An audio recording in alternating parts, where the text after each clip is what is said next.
Hey guys, welcome back to all again on my YouTube channel Tricky Physics with Sandeep sir. And from 12th section today we are going to discuss special topics of unit number second current electricity. And the topics today we are going to discuss are current density and microscopic form of Ohm's law and slope of the curve. And in the last, we are going to discuss the numerical problems related to the slope of curve also. So first, we are going to discuss the current density, which is denoted by J. But before that, guys, आपके लिए इस channel पे future में बड़ी अच्छी videos आने वाली हैं. तो सबसे पहले आप क्या करेंगे, इस चैनल को क्या करेंगे, सब्सक्राइब करेंगे और बेल आइकन को भी दबाएंगे, जिसके लिए फ्यूचर में हम आपके लिए इससे भी ज़्यादा अच्छी वीडियो लेके आते रहें. First topic is current density which is denoted by J, जिसको हम डिनोट करते हैं J से. Current density which is denoted by J, ठीक है. तो किसी भी इलेक्ट्रिक सर्किट के अंदर किसी पॉइंट पे करंट डेंसिटी क्या होती है कि उसके अंदर, उस वायर के अंदर या उस कंडक्टर के एरिया के अंदर कितना करंट प्रेजेंट है, ठीक है, denoted by J, which is equal to कितना एरिया प्रेजेंट है, कितना एरिया के अंदर प्रेजेंट है, कितना करंट, कितना एरिया के अंदर प्रेजेंट है, कितना करंट किसी इलेक्ट्रिक सर्किट के अंदर. एट दैट पॉइंट उसको हम क्या बोलते हैं, करंट डेंसिटी बोलते हैं. उस पॉइंट पे हम क्या बोलते हैं, उस एरिया के लिए हम क्या बोलते हैं, करंट डेंसिटी बोलते हैं. क्या बोलते हैं रे, करंट डेंसिटी बोलते हैं, ठीक है. तो करंट डेंसिटी एक ऐसी क्वांटिटी है डिनोटेड बाय J, ठीक है. तो करंट डेंसिटी एक ऐसी क्वांटिटी है, वेक्टर क्वांटिटी है. It is a vector quantity. ये एक वेक्टर क्वांटिटी क्यों है, क्योंकि इसका मैग्नीट्यूड भी है और मैग्नीट्यूड के साथ साथ डायरेक्शन भी है. मैग्नीट्यूड भी है और मैग्नीट्यूड के साथ साथ क्या है गाइस, डायरेक्शन भी है. मैग्नीट्यूड भी है और डायरेक्शन भी है. That's why current density is a vector quantity. Current density is a vector quantity. और इसकी डायरेक्शन क्या है, इसकी डायरेक्शन क्या होती है, direction of current density. Direction की अगर बात करें तो direction of motion of positive charge, जो डायरेक्शन होती है, direction of motion of positive charge. Direction क्या होती है, direction of motion of positive charge. Direction of motion of positive charge, ठीक है. J की डायरेक्शन क्या, डायरेक्शन जो होगी पॉजिटिव चार्ज की मोशन की, वही डायरेक्शन किसकी होगी, J की होगी. J यानी कि करंट डेंसिटी की होगी. क्या होगी, करंट डेंसिटी की होगी, ठीक है. अब एक एक्सप्रेशन आप पढ़ते थे, बड़ा ही फेमस रिलेशन था करंट और ड्रिफ्ट वेलोसिटी के बीच में. रिलेशन था किसके बीच में, करंट और ड्रिफ्ट वेलोसिटी के बीच में. I is equal to NEAVD. Relation था करंट और ड्रिफ्ट वेलोसिटी के बीच में. I is equal to NEAVD. तो देखना, I बाय A की वैल्यू निकालू यहां से तो क्या बनेगा, NEVD. I बाय A की वैल्यू निकालू तो क्या बनेगा, NEVD, ठीक है. तो यहां से ओ माय गॉड, ये क्या है, ये तो क्या है, करंट डेंसिटी है. तो J comes out to be NEVD. तो एक और रिलेशन हमारे पास आ गया है, J is equal to NEVD यानी कि current density is equal to NEVD. Current density is equal to NEVD, ठीक है. कितना आ गया है, करंट डेंसिटी के लिए एक्सप्रेशन आ गया है NEVD. उसके बाद एक्सप्रेशन करना है हमें, क्या करना है, microscopic form of Ohm's law भी बोल देते हैं, या फिर vector form of Ohm's law भी बोल देते हैं, या फिर relation between J sigma and E भी बोल देते हैं. J क्या है, J is the current density and sigma is the conductivity and E is the electric field across the conductor. E is the electric field across the conductor रहेगा guys. और relation जो है इसको हम microscopic form of Ohm's law भी बोल देते हैं, ठीक है, और vector form of Ohm's law भी बोल देते हैं, ठीक है।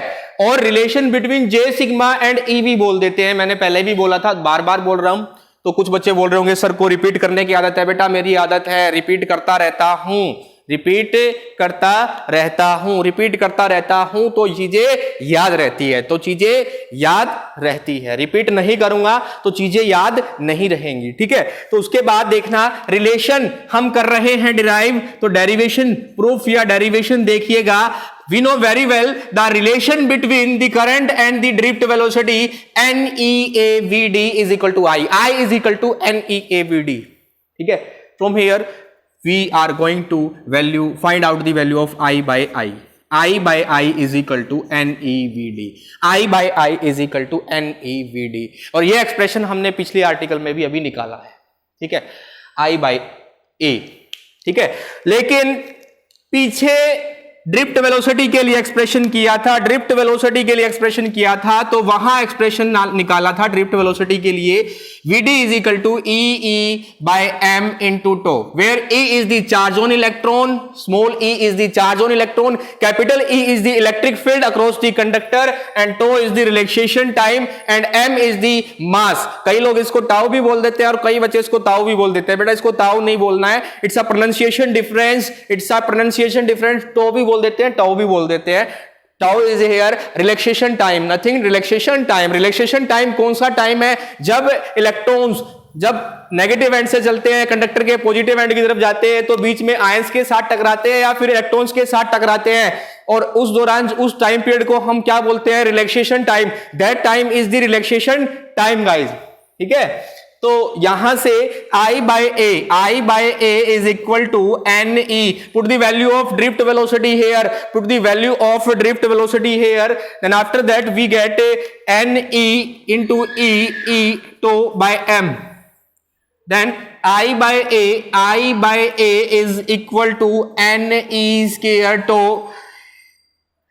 E by M, और I by A is equal to J is equal to NE square tau E by M, and from the previous expression, from the previous video expression for resistivity, हमने expression किया था resistivity के लिए, जो expression आया था M by N E square tau, M by N E square tau, देखना M by N E square tau, ठीक है, that is the value of resistivity rho, resistivity which is denoted by rho, which is denoted by rho, तो ये कितना हो जाएगा? 1 by rho। तो जो J is equal to कितना आ जाएगा?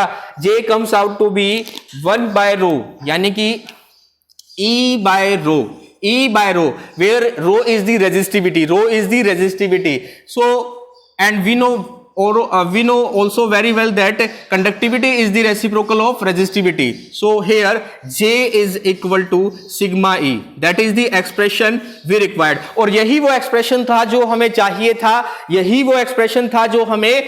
था, और यही वो रिलेशन है जो हमें चाहिए था। जो रिलेशन किसके बीच में है? J के बीच में, सिग्मा के बीच में, और electric field across the conductor के बीच में। यहां J क्या है? J is the current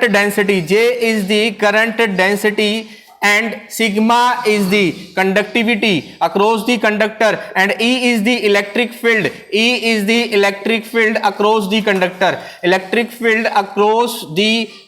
E is the electric field across the conductor guys। और इसको हम microscopic form of Ohm's law भी बोलते हैं। क्या बोलते हैं? Microscopic form of Ohm's law भी इसको बोलते हैं, और कई लोग इसको vector form of Ohm's law भी बोल देते हैं। कई लोग डायरेक्ट भी पूछ लेते हैं रिलेशन बताओ J सिग्मा और E के बीच में, तो बहुत ही इंपॉर्टेंट रिलेशन है guys. Next is the slope of curve of VI graph, ठीक है। पोटेंशियल और करंट के बीच में जो ग्राफ होता है उसका जो स्लोप होता है, ठीक है, उसको फाइंड आउट करने वाले हैं। That is denoted by M, ठीक है। देखना ये हमारे पास y एक्सिस पे रिप्रेजेंट कर रहा है पोटेंशियल, और x एक्सिस पे रिप्रेजेंट कर रहा है करंट। y एक्सिस पे रिप्रेजेंट कर रहा है पोटेंशियल, और x एक्सिस पे रिप्रेजेंट कर रहा है करंट, ठीक है, बाय यूजिंग ओम्स लॉ। मेरा ग्राफ कैसा रहने वाला है, ऐसा रहने वाला है। जैसे जैसे पोटेंशियल बढ़ेगा वैसे वैसे करंट बढ़ेगा, by keeping the all physical conditions constant in the circuit. ठीक है, जैसे जैसे पोटेंशियल बढ़ेगा वैसे वैसे करंट बढ़ेगा। ठीक है, वैसे वैसे क्या बढ़ने वाला है, करंट बढ़ने वाला है। ठीक है गाइस, ठीक है। और ये एंटी क्लॉकवाइज जो एंगल बन रहा है, that angle theta is the angle of slope, angle of slope. तो एम जो आपको निकालना है स्लोप किसके बराबर होता है, किसके बराबर होता है, coordinate of Y axis upon coordinate of X axis, coordinate of X axis, या फिर इसको निकाल देते हैं m is equal to tangent theta, क्योंकि देखो कोऑर्डिनेट ऑफ एक्स एक्सिस कितना होगा, sorry Y axis, Y upon X, और ये भी क्या होगा, perpendicular upon base, perpendicular upon tangent theta is equal to क्या होगा, परपेंडिकुलर अपॉन बेस। तो m इज इक्वल टू किसके बराबर होगा, टेंजेंट थीटा के बराबर होगा, जो किसके बराबर है, p बाय b, यानी कि y बाय x, यानी कि y बाय x, यानी कि y बाय x होने वाला है। ठीक है गाइस, तो इसको अब निकालने वाले हैं। ठीक है, तो tangent theta is equal to Y axis पे देखना क्या है, पोटेंशियल है, एक्स एक्सिस पे क्या है, करंट है। ओम्स लॉ से V is equal to I R निकाला था आपने, तो V बाय आई किसके equal, V by I is equal to R, V by I is equal to R, that is equal to R. That means जितना theta is directly proportional to R, theta is directly proportional to R. जिसका जितना ज्यादा angle of slope, जितना ज्यादा angle of slope उतना ही ज्यादा resistance, जितना कम angle of slope उतना ही कम रेजिस्टेंस, जितना ज्यादा थीटा उतना ज्यादा रेजिस्टेंस, जितना कम थीटा उतना कम रेजिस्टेंस। तो इस तरह के क्वेश्चंस आपको इस तरह सोल्व करने हैं। देखना हमारे पास स्क्रीन के ऊपर एक न्यूमेरिकल है जो दिखाई दे रहा है, तो देखना गाइस, न्यूमेरिकल है हमारे पास VI graph for two conductors A and B। हमारे पास एक VI ग्राफ दिया गया है दो कंडक्टर्स के लिए, A और B के लिए, जैसा कि आपको फिगर में दिखाया गया है। Y axis represent here potential and X axis represented here current I। ठीक है, अब देखना गाइस, यहां that is A and that is B। ठीक है, that is conductor A, that is conductor B।